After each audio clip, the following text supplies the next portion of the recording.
இப்போ நம்ம ரசம் சாதம் ஒன் பாயிண்ட் ரசம் சாதம் செய்யறதுக்கு துவரம்பருப்பு போட்டுக்கிறோம், அரிசியும் போட்டுக்கிறோம். இதில் நல்லா களைஞ்சிட்டு 1க்கு 3 பங்கு ஜலம் வைக்கணும். அதில் ஜலம் வச்சு நல்லா குழவா ஒரு 5 விசில் விட்டு வேக விடணும். நான் களைஞ்சி ஜலம் விட்டு வேக வச்சுட்டு உங்களுக்கு காட்டுறேன் எப்படி என்னென்னு.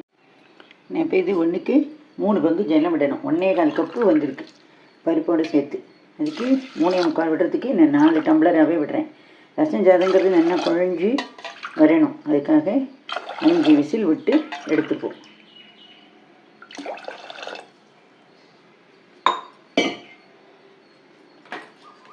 இப்போது குக்கரை நல்லா மூடிட்டு 5 விசில் வந்த உடனே பார்க்கலாம்.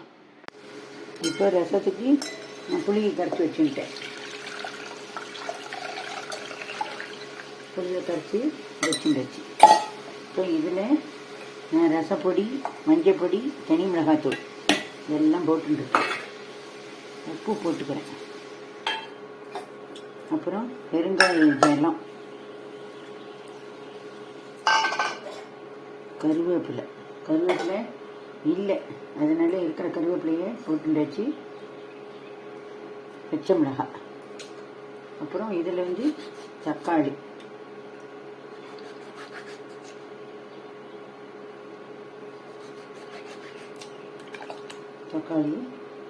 போட்டுண்டாச்சு.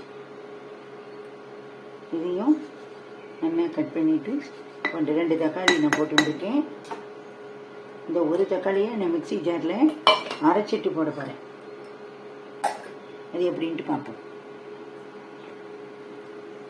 இப்போ இதில் வெல்லம் 1 டேபிள் ஸ்பூன் அளவுக்கு வெல்லம் போட்டுண்டாச்சு. வெல்லம் இல்லைன்னா நாட்டு சர்க்கரை கூட போட்டுக்கலாம். இப்போ இந்த ஒரு தக்காளியை கட் பண்ணி வச்சுருக்கேன் பற்றியில், இந்த ஒரு தக்காளியை நான் அரைக்க போகிறேன். அரைச்சி அரைச்சதை இந்த தக்காளியை தூக்கி இந்த ரசத்தில் போட்டு கொதிக்க விட போகிறேன். இதை அரைச்சி எடுத்துட்டு அடுத்து என்ன ஸ்டெப்புங்கிறத பார்க்கலாம். இந்தமாரி தக்காளியை அரைச்சி எடுத்துட்டாச்சு. இதுக்கு முன்னாடி என்ன பண்ணேன்னா துவரம்பருப்பு என்னென்னா களைஞ்சிட்டு நல்லா ஒரு 1/2 hour ஊற வச்சுட்டு, அதுக்கப்புறம் மஞ்சள் பொடியும் நல்லெண்ணையும் விட்டு நல்லா குழப்பாக வேக விட்டு மசிச்சு எடுத்து வச்சுக்கணும். இப்போது இந்த அரைச்ச தக்காளியை பேஸ்ட்டை அதில் போட்டுடலாம். நைஸாகவும் அரைக்கலாம், இங்கே கோர்ஸாகவும் அரைச்சிக்கலாம், ஒன்றும் பிரச்சனை கிடையாது. இப்போது இந்த மிக்ஸி ஜாரை அலும்பி நான் இந்த ஜலத்தை அதில் விடணும்.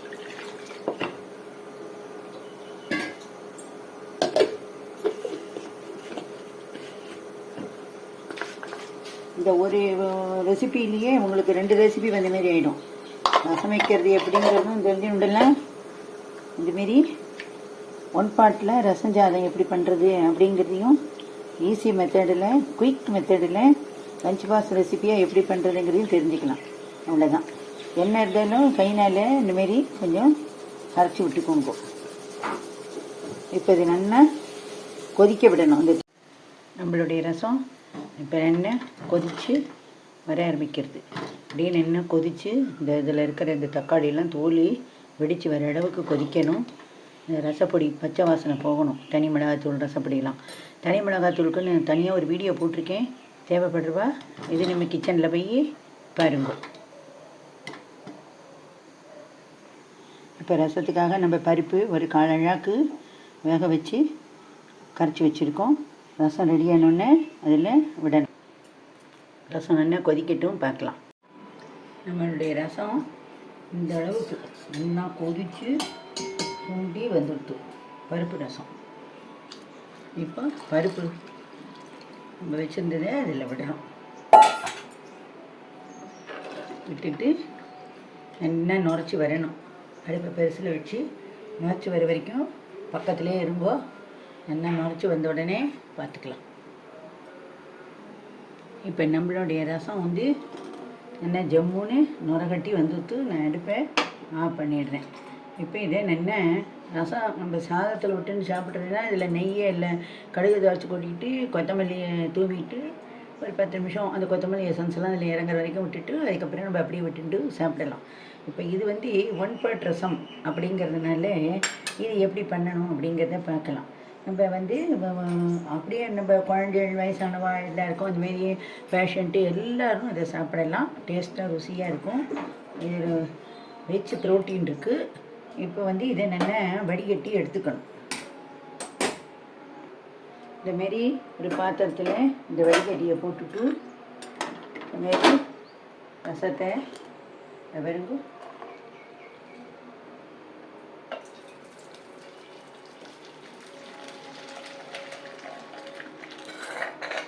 அவ்வளோதான். நல்லா வடிகட்டியாச்சு. இப்படி எடுத்துட்டேன்னா எல்லாம் வந்துடும். இதில் எல்லாம் தங்கி போயிடும். ரசம் சாதம் கஞ்சி வச்சு ரசம் சாதம் சில பேருக்கு ஜுரம் வரும், வயசானவா கஞ்சி வச்சுட்டு ரசம் கொடுக்கணும் அப்படின்னா கூட இதேமாரி வடிகட்டிட்டு அதுக்கப்புறமா நெய்யில் கடுகு தாளிக்கணும். முன்னாடி கடுகு தாளிக்கக்கூடாது. கடுகு தாளிக்கும்போது இந்தமாரி நீங்கள் வடிகட்டினா இதில் இந்த திப்பிலாம் வருது இல்லையா, அதோடு சேர்ந்து அந்த கடுகும் சேர்ந்து போயிடும். அதனால் கடுகு வேஸ்ட் ஆகிடும். இப்போ என்ன பண்ணுறோம், இந்தமாரி வடிகட்டிட்டு அதுக்கப்புறமா நெய்யில் கடுகு தாளிக்கணும். நெய் இல்லை அப்படின்னா சாதாரண குக்கிங் ஆயில் கடலெண்ணெயில் கடுகு தாளிச்சிக்கலாம். பார்த்தீங்களா, இதெல்லாம் தேங்கி போயிடுது. இதெல்லாம் நம்ம எப்படியும் சாத்தில் போட்டாலும் இதெல்லாம் நம்ம எடுத்து தான் பெறப்போகிறோம். பாருங்க ரசம் எவ்வளோ தெளிவாக இருக்குன்ட்டு இந்தமாரி வைக்கணும். இப்போ வடிகட்டியாச்சு. அடுத்த ஸ்டெப் வந்து நெய்யில் கடுகு தாளிக்கணும். நெய் கடுகுக்கு வேண்டிய அளவு, தாளிக்கிறதுக்கு வேண்டிய அளவு நம்ம விட்டுக்கலாம்.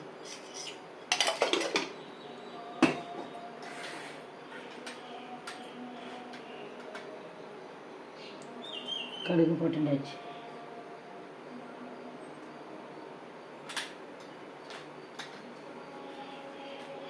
தேவைப்பட்டுவா ஆப்ஷன். இந்த ஸ்டேஜில் 2 ஜீரகத்தை போட்டுக்கலாம்.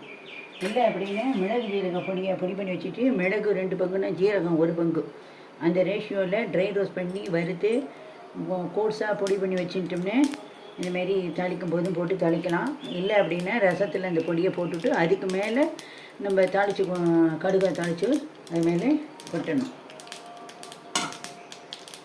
அப்படி மூடி வச்சுக்கிட்டோம்னா அடுப்பு சிம்மில் வச்சுட்டா கடுகும் வெளியில் தெரிக்காமல் இருக்கும், கரண்டிங்க கறி ஆகாமல் இருக்கும்.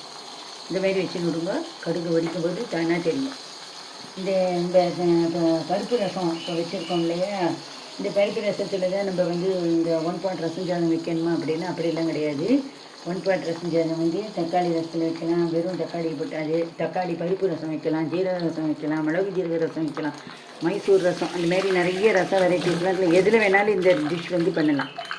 இப்போ இது வெடிச்சு விட்டு நான் அடுப்பை ஆஃப் பண்ணிட்டேன். இப்போ வந்து இந்த ரசத்தில் இந்த கடுகை தாளிச்சுக்கணும். நல்லா ஓசை அடங்கிட்டு வருங்க.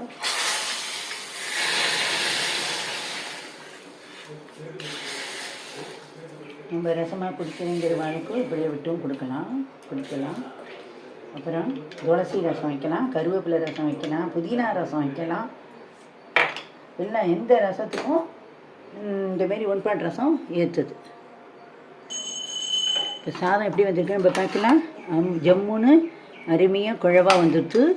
இப்போ இந்த குழவான சாத்துக்கு நம்ம கொஞ்சம் உப்பு போட்டுக்கணும். இந்த சாத்துக்கு ஏற்ற உப்பு போட்டுண்டாச்சு. சால்ட் உப்பே போட்டுக்கோங்க, ஈஸியாக கரையிறதுக்கு வசதியாக இருக்கும். நான் வந்து 1க்கு 1/4 பருப்பு போட்டிருக்கேன். உங்களுக்கு இன்னும் கொஞ்சம் ரிச்சாக வேணும் அப்படின்னா நீங்கள் 1க்கு 1/2 கூட பருப்பு போட்டுக்கலாம். நம்ம சௌரியம்தான். இப்போ எப்படி மிக்ஸ் பண்ணுறது அப்படிங்கிறத காட்டுறேன். இந்த நெய்யை இப்போ விட்டுக்கணும். இந்த ஸ்டேஜில் நெய் என்ன தான் தாளித்து கொட்டினாலும் இந்த சாப்பாட்டு இலையில் விட்டுக்கணும் அவசியம் கிடையாது. இதுமாரி விட்டு மிக்ஸ் பண்ணிட்டோம் அப்படின்னாக்க தானாக உருகி இது வந்துடும். இது வந்து 1 பாட் ரசம் சாதத்தில் இது ஒன் ஆஃப் த மெத்தட். எனக்கு தெரிஞ்சு இன்னொரு 2-3 மெத்தட் இருக்குது. அதையும் நான் வந்து இது நம்ம கிச்சனில் போடுறேன். இப்போது நமக்கு தேவையான அளவுக்கு ரசம்